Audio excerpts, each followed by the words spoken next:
Topic News, c'est tout de suite avec Franck Ramarson, directeur de publication du Courrier de Madagascar.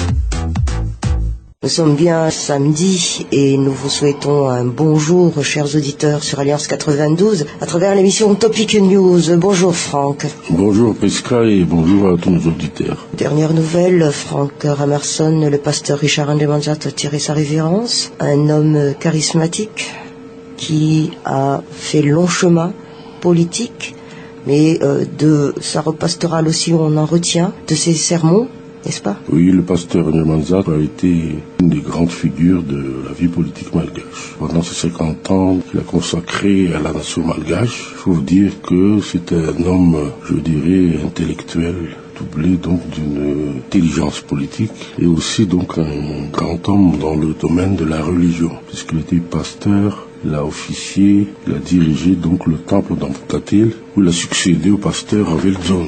Une autre figure donc du nationalisme. Et il faut rendre hommage à tout ce qu'il a fait pendant toute sa vie, à travers ses 83 ans où il est passé sur cette terre, et que là, nous citoyens, nous qui avons vécu tout un pan de la vie politique malgache, nous donc aujourd'hui nous présentons donc nos condoléances à toute la famille et aussi au temple d'Ambutatil aussi. Revenons, Franck Ramarson, à la situation actuelle au pays. La communauté internationale, pratiquement, elle a parlé.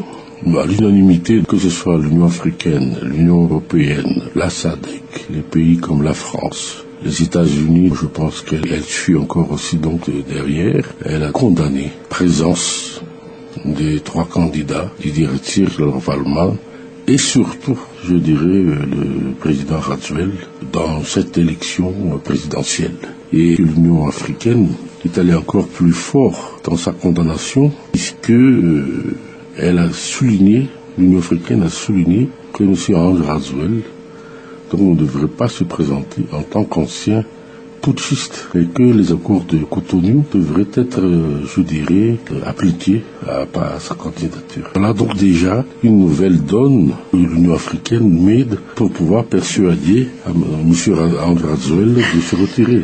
Vous dites, Franck Ramarson, vous faites référence à l'accord de Cotonou, mais la CES aussi a dit quelque part qu'elle a fait référence aux textes et conventions internationales par rapport pour qu'il y ait apaisement et ceci, cela. Non, parce que la Cour électorale spéciale l'a oublié, peut-être qu'il y aura une intervention de l'Union africaine dans cette affaire et que, comme vous le saviez, le 22 mai, il y aura une réunion mardi, à Addis Abeba pour trancher si on va lever les sanctions sur Madagascar. Donc là déjà il y aura donc un grand débat, et pourtant entre-temps le communiqué donne plein pouvoir à Joaquin Sisano, le médiateur de la SADC, pour persuader ces 3 candidats de se retirer.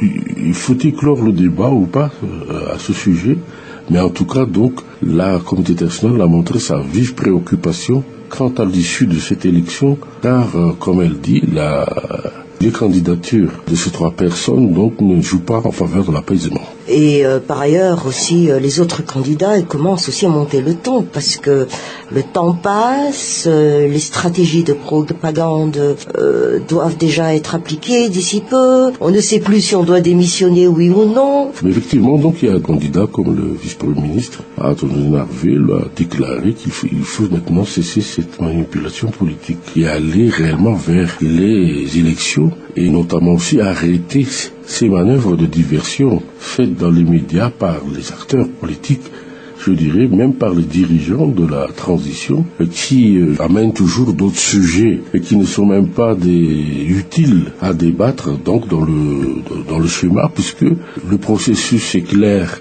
à ce que le 24 mai tout le monde démissionne, puisque ce sont inscrits dans la feuille de route. Le 24 mai, c'est dans une semaine. Dans une semaine aujourd'hui, et que maintenant, il faudrait quand même donc prendre le taureau par les cornes et s'atteler à la propagande pour les candidats, s'atteler à fignoler les listes électorales, et puis ce qu'attend la population, ce qui sera ce fameux bulletin unique, puisque c'est un bulletin unique que l'on doit, je dirais, sensibiliser pour la population, et que moi je pense que l'histoire des 3 candidats, laissons la médiation maintenant discuter avec avec eux pour qu'ils prennent conscience du vrai patriotisme. Voilà ce que l'on demande. Mais arrêtons aussi toutes ces attaques contre la communauté internationale au nom du souverainisme, au nom du nationalisme, alors que tout le monde sait très bien que la communauté internationale est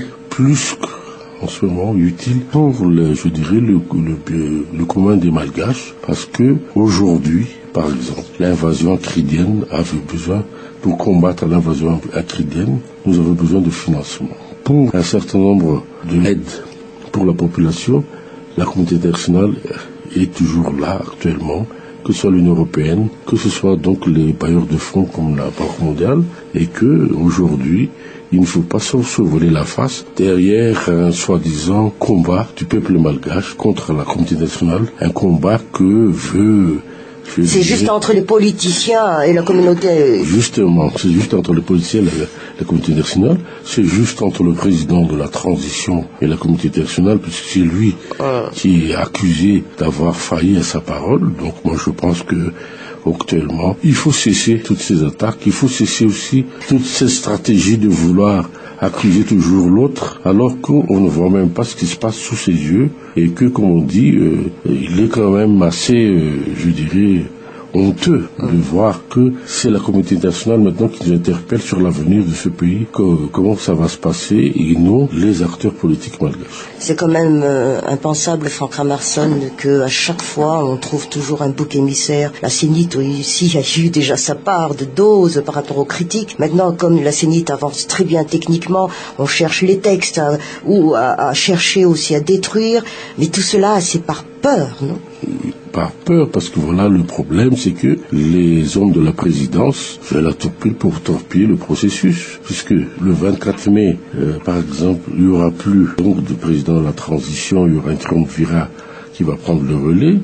Que va-t-il advenir quand tout ce monde-là n'aura plus les pouvoirs, même pendant 60 jours? Parce qu'ils ne seront plus protégés, entre guillemets. Ils seront plus protégés, de d'autres ils redeviennent de simples citoyens, et que c'est là qu'il faut voir les choses. À ce que le président de la transition voulait mettre en place un projet d'ordonnance, la réponse a été donnée par les autres chefs de la transition en disant non, c'est un projet de loi qu'il faut soumettre devant le Parlement et que nous sommes en pleine session donc du Parlement, donc il ne faut pas, je dis, zapper et se rendre encore illégal sur cette configuration. Mais un petit rappel, Franck Ramarsson, je me souviens très bien qu'il a été dit aussi pendant un certain temps que l'amnistie est octroyée aux deux présidents. En principe, ils doivent être bien calés. Où est le problème alors, au lieu de se relancer dans les... Effectivement, c'était ça, je dirais, il y avait une déclaration qui a déjà été faite, je pense par la SADC, mais il n'y a pas que le président de la transition, le président Valman,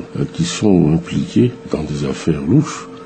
Il y a leur entourage, Donc ce sont les entourages, vous voulez dire, qui créent tout ce système de zizanie. Ce sont les entourages, et que je pense que ils ont peur, parce que, vous savez, le 17 mars 2009, jusqu'au 17 mars 2009, le président Valman était encore un homme, je dirais, un homme fort, mais le jour où il a transmis les pouvoirs, vous savez juste ce qui s'est passé pour son entourage, parce que c'est là que les gens explosent, c'est là que les gens donc demandent des comptes, puisque vous n'êtes plus rien au pouvoir. Et je pense qu'on a peur de ce syndrome qui revient pour M. André Rajoelina après le 24 mai. J'ai un point, Franck Ramarsson. Le silence d'un politicien, qu'est-ce que cela veut dire selon vos analyses? En l'occurrence, Didier Rattire, qu'on ne l'entend plus. Mais Didier Rattire, il a lancé son pavé dans la mare en étant candidat. Il sait très bien qu'il ne va pas aller plus loin. Mais là, il a réussi à se faire entendre. Il a réussi à ce qu'on parle de lui. C'est ce qu'il veut. Donc, maintenant, on en parle, je dirais, à l'Union africaine, à l'Union européenne, comme M. Valman. Donc, comme tout, je dirais, homme politique malgache, parce qu'il faut dire que le président Rajoelina aussi les imite. Et moi, je pense que actuellement, le problème majeur de ce pays, c'est que il y a des faux patriotes qui veulent bien mettre leur ego par rapport donc à l'intérêt supérieur de la nation.